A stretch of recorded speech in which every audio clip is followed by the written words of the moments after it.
Selamat malam pemirsa e-Bisnis. Berjumpa lagi dengan saya Sarah Mariati dalam acara kesayangan Anda, e-Bisnis. Acara favorit tempat menemukan solusi bisnis Anda. Pemirsa e-Bisnis, acara e-Bisnis ini merupakan suatu wadah bagi Anda untuk menemukan solusi, bertanya dan berkonsultasi langsung dengan para narasumber kami pada malam hari ini. Caranya mudah, ajukan pertanyaan Anda, kirim melalui SMS atau WA ke nomor 0813 8141 2199. Semua problema bisnis Anda, mulai bagi para pemulai usaha maupun bagi para pengembang UKM, kita bahas di sini. Dan e-Bisnis 1 jam ke depan bertema bisnis fashion kreatif. Seperti biasanya pemirsa, saya telah ditemani oleh narasumber utama kami pada malam hari ini, yaitu CEO of PT Tender Indonesia, Bapak Tito Loho. Selamat malam Pak Tito. Selamat malam Bu Sarah. Apa kabar Pak Tito? Baik. Silakan duduk Pak Tito. Terima kasih. Wah, fashion sekali nih Pak Tito kayaknya malam hari ini ya. Karena temanya dong. Oke. Ya, bagaimana bisnis fashion kreatif. Iya, betul. Nah, sehubungan dengan bisnis fashion kreatif nih Pak Tito. Menurut Pak Tito bagaimana sih sudut pandang bisnis tentang perkembangan bisnis kita untuk fashion saat ini, Pak? Jadi, apa yang dialami oleh Indonesia saat ini juga dialami oleh seluruh dunia. Ya. Masyarakat sekarang bertambah kritis, cita rasa, ya. Karena juga, apalagi Indonesia, penghasilan juga terus bertambah, kalangan menengahnya terus bertumbuh, sehingga sekarang yang namanya sandang, ya, tidak hanya cukup berpakaian saja, tapi di situ ada namanya cita rasa, mungkin value gengsi, macam-macam di situ, kreasi, kreatif, identitas. Nah, ini merupakan peluang bagi para pelaku untuk memiliki bisnis, Bu. Ya, nah ternyata pakaian dalam hal kekreatifan tidak hanya berdasarkan bahan ataupun model, tapi juga cara bisnisnya, layanan, pemesanan online, ya. Kemudian juga pembuatan. Sekarang juga ada yang fashion yang bisa kita lihat secara online di fitting. Jadi di fitting kita tidak mesti ke toko, tapi kita bisa di fitting di layar komputer. Kita lihat kalau saya pakai baju ini warnanya apa. Walaupun dengan online tapi tetap bisa fitting juga. Iya. Jadi sehingga terobosan-terobosan layanan dalam dunia digital juga berperan sangat besar. Baik. Jadi tidak cukup ya hanya model, bahan, cara penjualan, cara pengiriman, cara pemesanan, cara pembayaran juga menjadi hal yang krusial di era ini untuk yang disebut sebagai bisnis fashion yang kreatif. Kreatifnya di situ. Tapi boleh dikatakan gini nggak sih Pak Tito, karena untuk fashion pakaian itu kan kebutuhan sandang. Tapi kalau menurut saya nih wanita ya terutama, kayaknya tuh fashion jadi utama Pak Tito. Betul, itu yang memang keindahan. Jadi fashion tidak terlepas daripada pemirsa juga pasti mengalami, apalagi yang namanya kaum hawa pengen selalu tampil cantik. Dengan kepandaian, seni, bahkan sekarang banyak yang namanya belajar fashion, itu memiliki cabang dan sangat banyak sekali. Baik Pak Tito, itu menarik sekali, penjabarannya akan luas sekali kayaknya untuk bisnis fashion hari ini. Saya akan menghadirkan seorang narasumber cantik Pak Tito yang sangat menginspirasikan kita semua, terutama wanita nih, dan terutama bagi para pebisnis fashion juga. Beliau memiliki rumah kreatif dan beliau mendapatkan gelar The Best Indonesia Designer di tahun 2010. Dan hasilnya adalah sangat berkreatif hingga beberapa penghargaan muncul kembali buat beliau ya. Dan siapakah wanita cantik yang akan hadir sebagai narasumber kita malam hari ini? Saksikan setelah pesan berikut ini.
Ya, masih bersama dengan saya Sarah Mariati di acara e-bisnis, acara kesayangan Anda dengan tema yaitu bisnis fashion kreatif.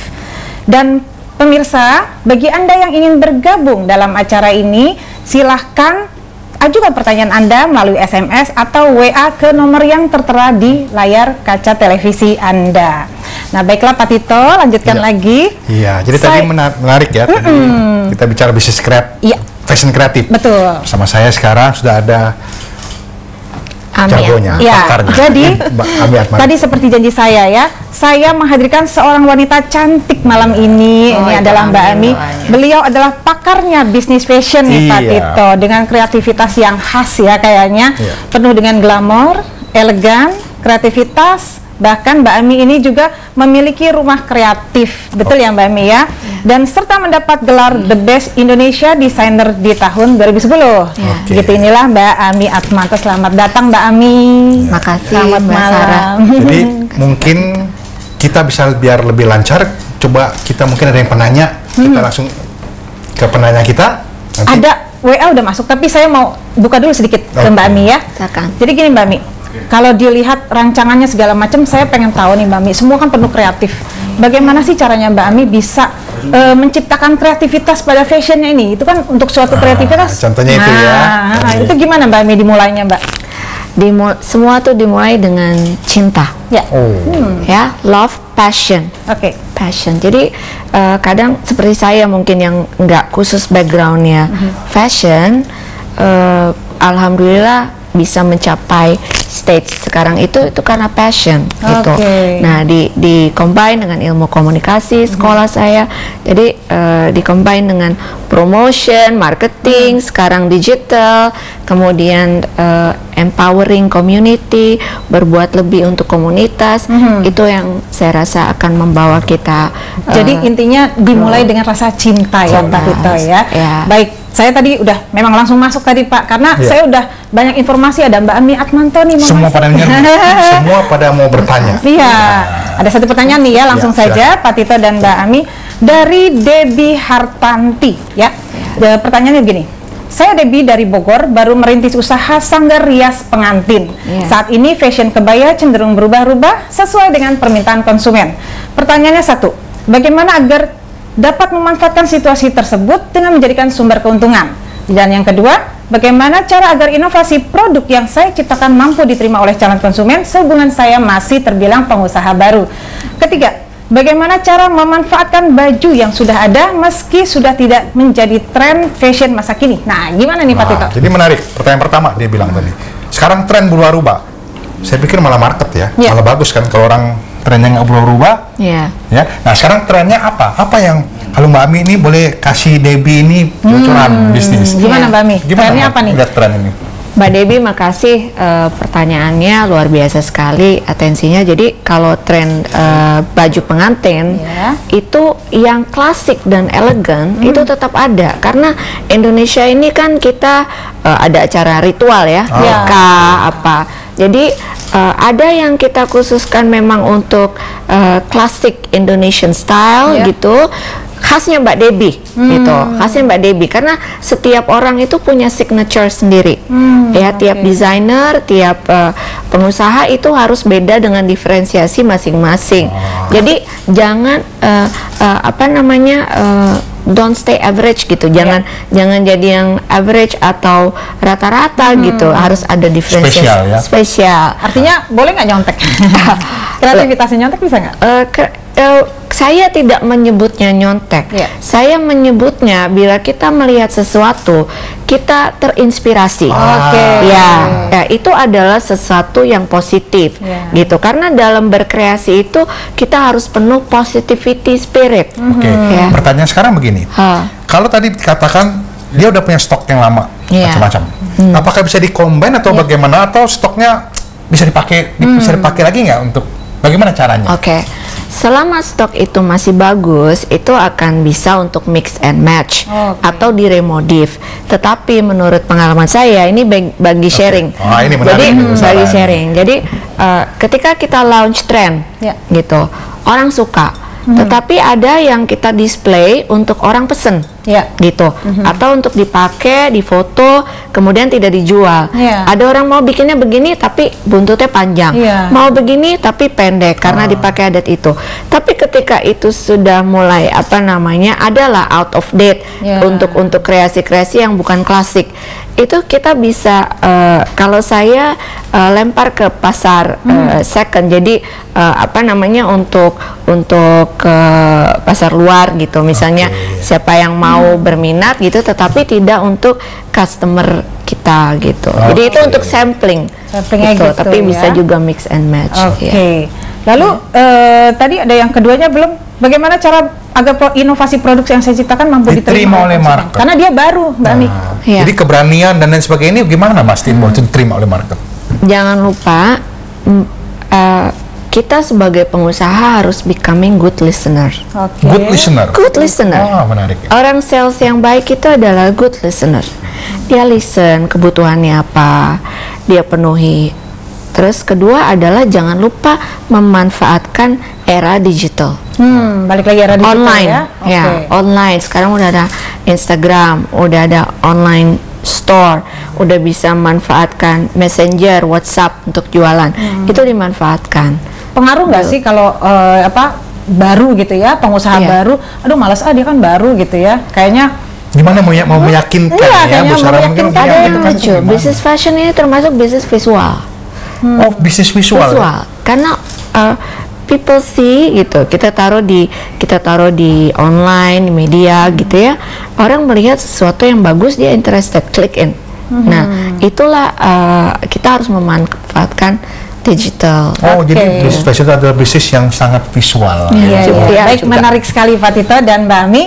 Nanti saya akan munculkan lagi penanya yang makin antusias, bahkan dia itu minta nanyanya banyak katanya, karena dia punya tempat usaha. Saya shoot langsung ke sana, Pak Tito sama Mbak Ami, saya shoot langsung ke sana ke tempat usahanya. Ternyata memang full banget. Nah, usahanya adalah bisnis wedding, Mbak Ami, Pak Tito. Tapi bagaimana pertanyaannya tentang bisnis wedding yang dia ingin tanyakan ke Mbak Ami? Kita setelah pesan-pesan berikut ini.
Baik, masih bersama saya Sarah Mariati dalam acara E-Bisnis dengan tema Bisnis Fashion Kreatif. Dan melanjutkan yang tadi Pak Tito dan Mbak Ami, ada pertanyaan menarik dari yang namanya Ibu Murni, yang tadi saya bilang saya sudah datang langsung untuk men-shoot kru kita ke sana. Beliau adalah seorang pebisnis fashion untuk acara wedding dari Kayu Ringin, Bekasi. Bagaimana pertanyaannya? Kita simak tayangan berikut ini. Bisnis, saya Murni dari Kayu Ringin, Bekasi. Saya menjalani bisnis wedding kurang lebih sudah 15 tahun. Yang ingin saya tanyakan adalah bagaimana memadukan kebaya tradisional dengan modern dengan mengikuti tren saat ini. Pertanyaan saya yang kedua adalah bagaimana cara mengembangkan bisnis saya sehubungan dengan persaingan harga yang semakin kuat dan sementara harga bahan dan aksesoris kebaya saat ini semakin mahal. Itu yang saya tanyakan karena menjadi kendala untuk saya. Terima kasih dan selamat malam. Baik, bagaimana nih Pak Tito? Iya, jadi simpel aja. Bagaimana memadukan antara tradisional dengan modern. Nah, ini apa resepnya, Mbak? Itu semua pinter-pinter kreativitas kita aja. Jadi ada satu tipsnya. Kreativitas kita tuh sebagai desainer punya gitu, punya ini it's me. Misalnya seperti saya klasik, elegan, glamour, charming. Orang udah tahu itu Amy, gitu. Misalnya ada si X, oh dia seksi, terus apa? Jadi cobalah tonjolkan kelebihan masing-masing. Itu punya satu karakter. Misalnya perias pengantin A itu, aduh kalau saya pengen cari baju-baju yang modern dengan makeup yang simple, saya akan cari dia. Jadi ternotifikasi, teridentifikasi dengan kekhasan itu. Jadi nggak boleh pindah-pindah jadi kayak all round gitu, jangan ya. Itu kita bisa menciptakan tren nanti, tetapi kita ingin diingat orang sebagai kita punya signature, gitu. Jadi orang ingat nggak cuman setiap ini pengalaman saya, gitu. And tips itu satu. Kedua, untuk padu padan itu kan untuk market, itu untuk padu padan ya kira-kira. Untuk market kita kan pasti dengar klien kita datang, kita listen, dia tuh dreamsnya apa. Oh misalnya kayak waktu dulu saya mendesain bajunya Nafa Urba. Dia bilang impian saya fairy tale angel gitu, misalnya malaikat-malaikat kecil.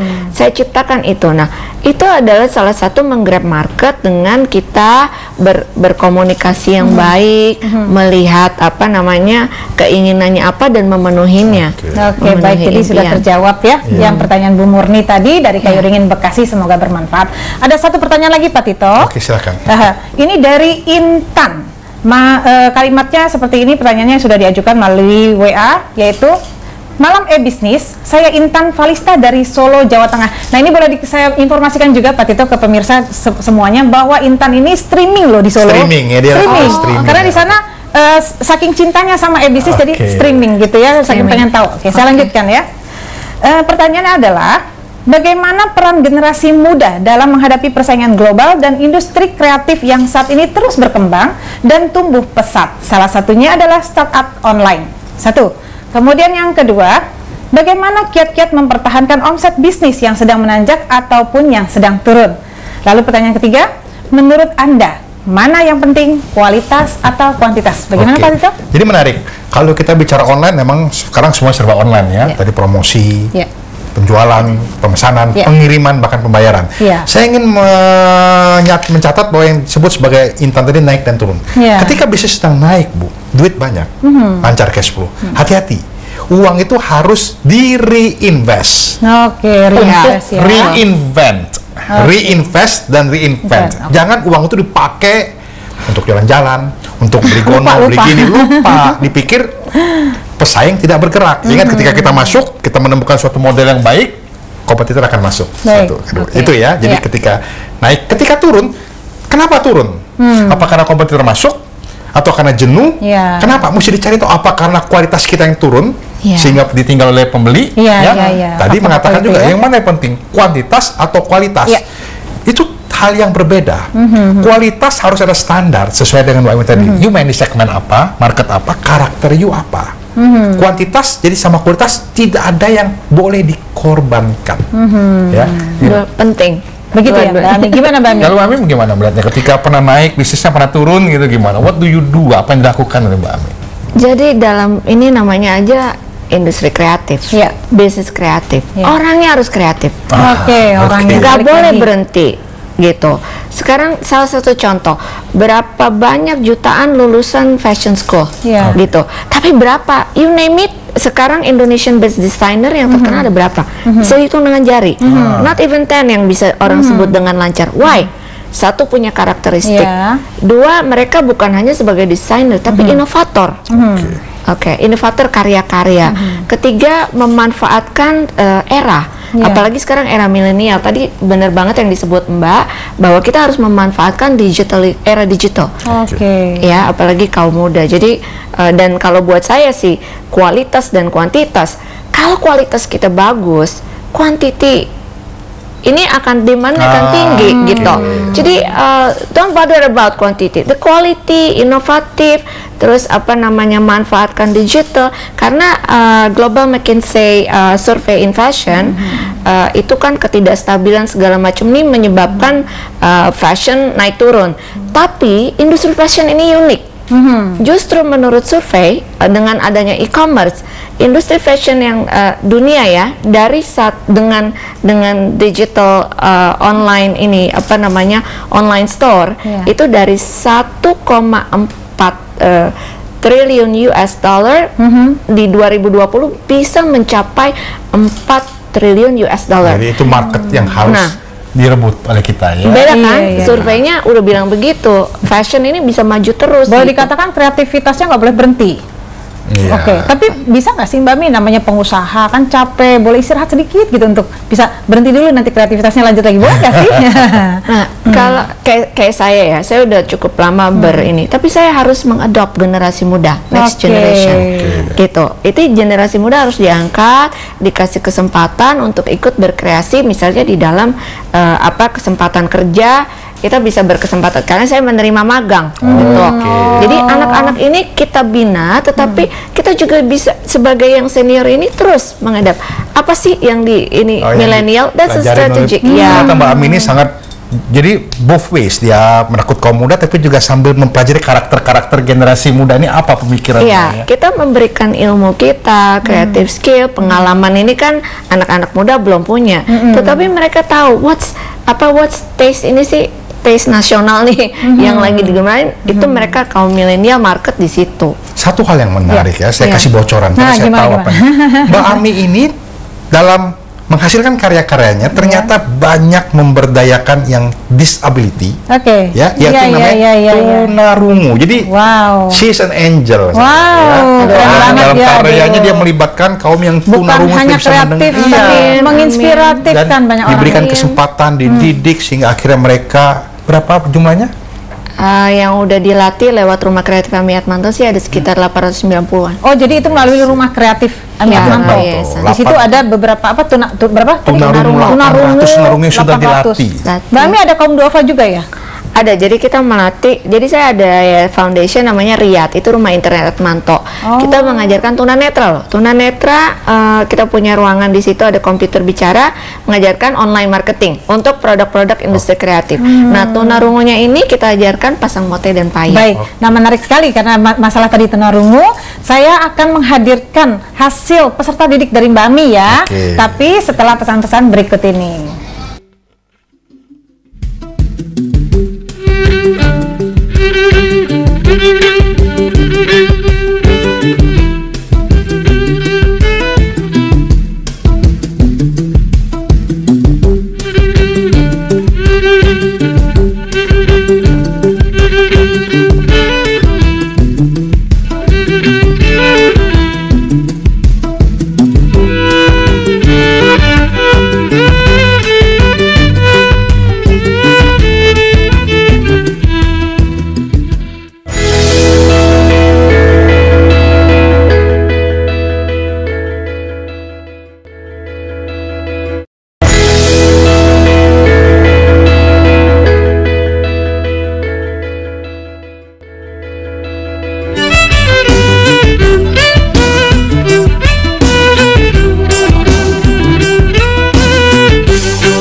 Baik, masih bersama saya Sarah Mariati dalam acara e-bisnis dengan tema Bisnis Fashion Kreatif. Seperti tadi yang kita jelaskan Mbak Ami sama Pak Tito, bahwa malam hari ini Mbak Ami memiliki peserta didik ya, yaitu dari seorang wanita cantik tunarungu, secara gratis diberikan pendidikan langsung oleh Mbak Ami ya, di rumah kreatifnya Mbak Ami, begitu kan? Nah, beliau adalah Erna namanya Erna. Nah, saya ingin tahu dari Mbak Mi, bagaimana sih Mbak Mi cara memberikan kreativitas kepada tunarungu? Kayaknya nggak mudah kan itu ya Mbak Mi ya? Ya, kalau Erna ini kebetulan salah satu yang memang sudah bisa, kemudian kita ajarin advance. Oke, udah bisa ya, awalnya. Awalnya sudah bisa. Bisa apa nih? Bisa apa? Pasang mote. Pasang mote ya, pasang mote. Terus kita ajarin advance. Tapi banyak teman-temannya Erna yang kita ajarin dari awal, yang sekarang juga memang sudah memegang karya Royal Swap yang ahli ya, sudah ahli. Ataupun mereka bisa ngambil kerjaan di Tanah Abang, di itu outsourcing. Pertanyaan saya sebenarnya begini, Mbak Ami. Bisakah yang anak didik Mbak Ami yang tunarungu ini dipercaya untuk menghasilkan karya-karya customer gitu loh? Ya. Jadi saya dalam melatih dan mendidik ini bukan hanya untuk memberikan ilmu, tetapi juga confident dan percaya diri buat mereka.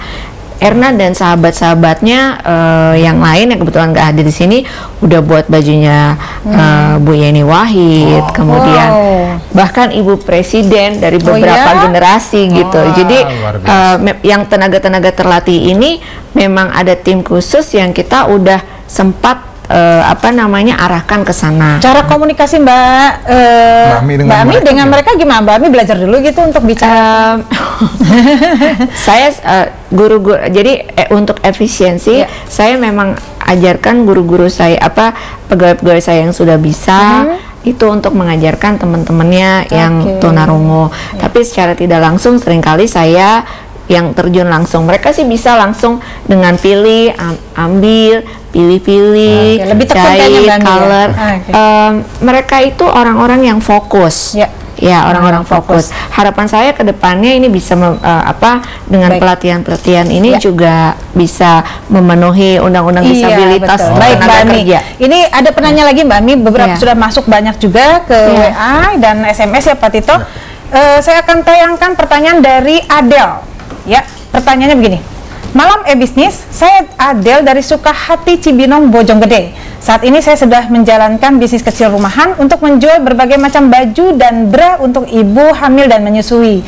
Pertanyaannya adalah, bagaimana cara atau tips agar usaha saya berkembang pesat yang hanya mengandalkan konsumen dari kalangan ibu-ibu saja? Ini bagaimana Mbak Mi? Ya, kalau saya sih tetap menyarankan untuk generasi muda pakai digital marketing. Manfaatkan itu online marketing dan manfaatkan statement. Ya, misalnya ada ibu yang pakai, terus dia bilang bagus nih, saya udah terima, posting gitu. Jadi trustnya ada, karena untuk sales, untuk marketing itu ada butuh trust. Gitu. To buy something, misalnya itu bagus tuh. Ketika 7 teman saya bilang itu bagus, saya mau ke situ. Testimoni. Testimoninya itu penting ya. Penting. Balik lagi ke Pak Tito, kayaknya dari segmen 1 dari kita episode pertama sampai sekarang semuanya pasti ke digital ya, lebih banyak berkembang ke sana ya Pak Tito ya. Baik, ada pertanyaan lagi yang kedua ya, yaitu penanya dari Ayumi Bandung. Pertanyaan adalah, selamat malam e-bisnis, saya Ayumi dari Bandung. Saya punya usaha bisnis fashion online secara dropshipper nih Pak Tito. Pertanyaannya 1, bagaimana cara mengatasi customer yang sering ragu dengan akurasi gambar atau foto dengan aslinya? Juga customer yang bingung membedakan jenis bahan dan size.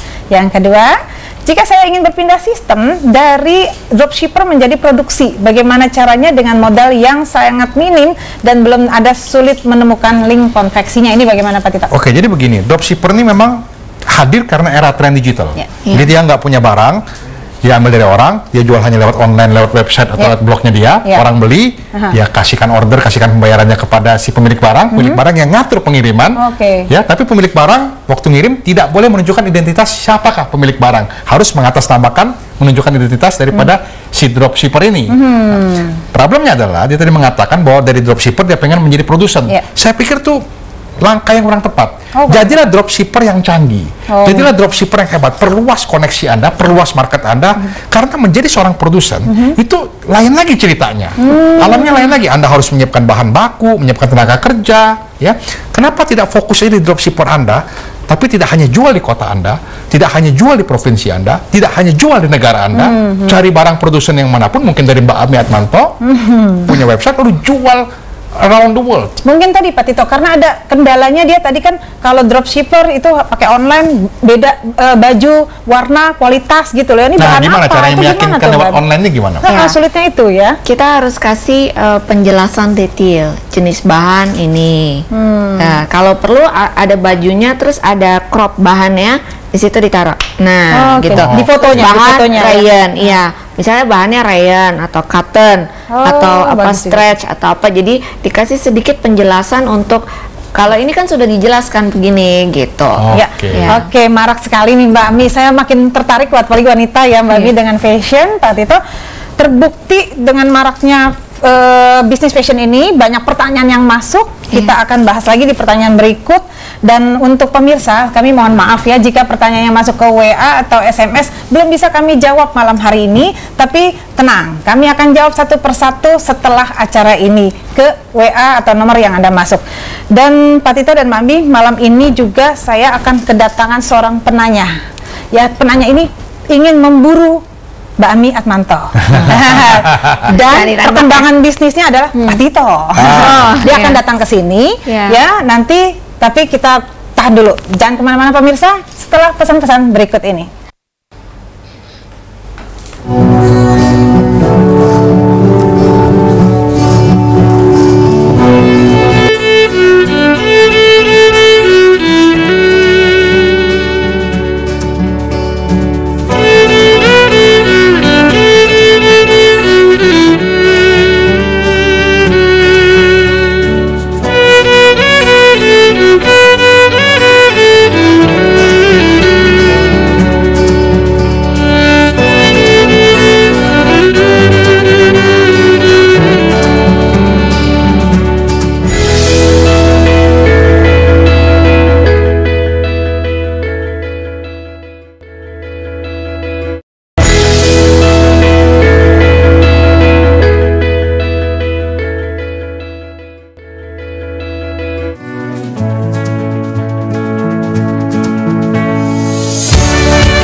Masih bersama saya Sarah Mariati dalam acara E-Bisnis dengan tema Bisnis Fashion Kreatif.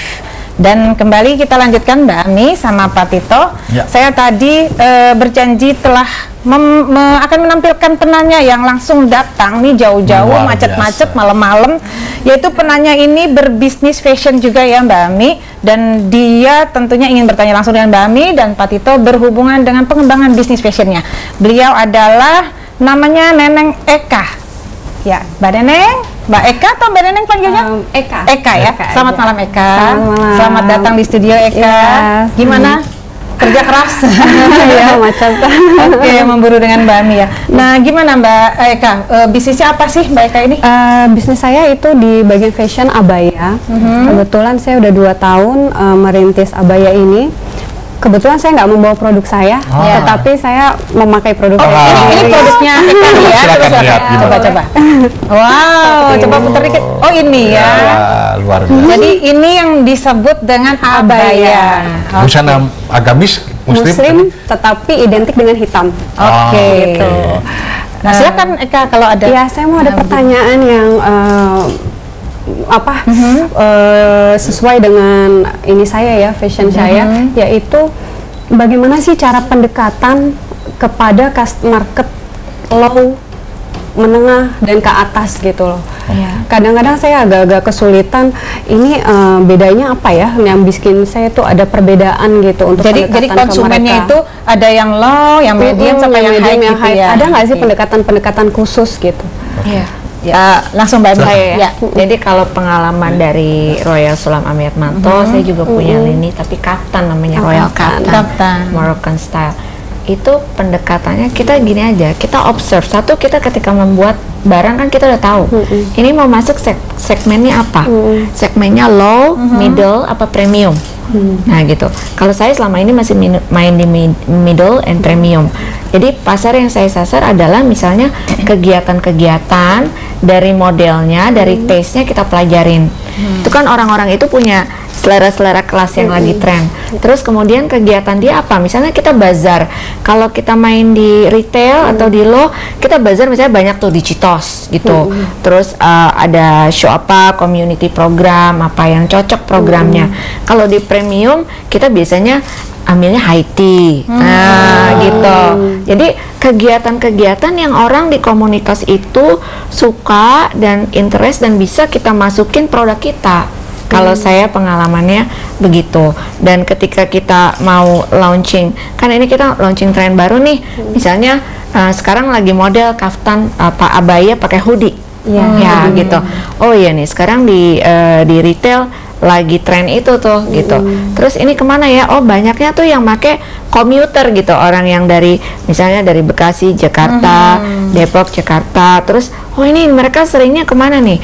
Ke Detos gitu misalnya. Nah, saya bikin itu pengalaman saya. Berarti gitu brands-nya ya, sama ya, brands-nya kita satukan aja ya, nggak perlu beda-beda brands antara yang low dengan yang premium. Oh beda, ya? beda banget. Tetap Karena beda ya, kegiatan mulai dari produksinya kan kita pasti beda, dari harganya. Jadi apa namanya, kalau brand ya, bicara brand, saya juga bedain tuh yang middle sama yang premium. Karena ada satu pengalaman. Saya punya baju yang super premium dari Royal Sulam, supported Swarovski, karena saya udah brand ambassador Swarovski itu dari 2007.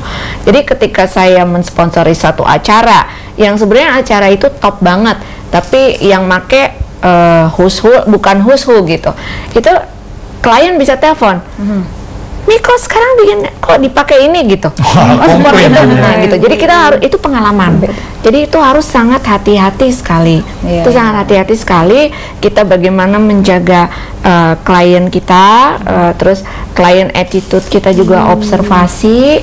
Terus jadi kejawab, artinya memang harus berbeda tingkatannya, kualitasnya pun berbeda ya. Pengalaman saya begitu. Berhubungan masih gamis nih Mbak Ami, ada pertanyaan ya melalui WA malam hari ini dari Ibu Haryati dengan nomor 08128570 sekian-sekian.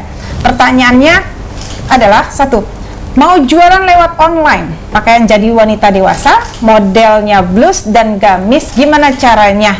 Bisa dibantu Pak Tito? Jadi saya rasa menjawab pertanyaan ini bahwa jual lewat online bisa banget ya. Tadi Mbak Ami udah bilang bahwa foto yang bagus. Nah ini penting ya. Jual online ini jangan asal foto, tapi fotolah yang bagus. Kalau tidak ahli dalam fotonya, maka ya Anda harus bayar siapapun itulah ya. Yang artinya menampilkan tampilan yang bagus, warna yang bagus, penjelasan yang bagus. Dan tambah lagi kalau bisa dilengkapi dengan testimoni-testimoni yang baik. Tadi menjawab tadi juga mengenai branding ya, dengan berbagai produk. Kita tahu bahwa airline contohnya, airline di Indonesia memiliki berbagai macam kelas konsumen dan mereka membedakan brandnya, ya. Jadi saya pikir itu kuncinya, karena brand itu membedakan bahannya, membedakan ekspektasi orang akan produk itu, ya. Saya tidak mau yang namanya brand premium dipakai oleh kalangan biasa. Nah, ada rasa gengsi di situ. Ya. Baik, Pak Tito, panjang lebar sudah ya Mbak Ami, Eka, panjang lebar kita bincang-bincang masalah bisnis fashion, sangat inspiratif dan waktu juga lah Pak Tito, Mbak Ami dan Eka. Saya ingin agar pemirsa puas di sana dalam acara bisnis hari ini, malam hari ini untuk bisnis fashion kreatif. Silakan Pak Tito kesimpulannya. Kesimpulannya satu, bahwa bisnis fashion kreatif sangat besar marketnya. Tadi Mbak Ami sudah mengatakan 4 triliun dolar pada 2020. Jangan hanya berpikir Indonesia, tapi juga pikir luar negeri. Apalagi kalau Anda hanya berpikir pada Jakarta dan sekitarnya. Terlalu sempit untuk Anda. Manfaatkan dunia digital. Saya yakin bahwa kreativitas Indonesia demikian besar akan mampu menumbuhkan bisnis kreatif fashion Indonesia mendunia. Wow, baik. Demikian pemirsa, waktu jualah yang telah mengakhiri pembicaraan kita malam hari ini. Saya ucapkan terima kasih kepada para narasumber kita yang telah hadir malam hari ini, kepada penanya yang telah berpartisipasi nanya melalui SMS, WA, dan juga yang telah hadir di sini, dan kepada AB Magic Violin dengan alunan musiknya, serta seluruh kru yang bertugas pada malam hari ini. Sampai ketemu lagi Jumat depan di waktu yang sama. Saya Sarah, mohon selamat malam. Bye.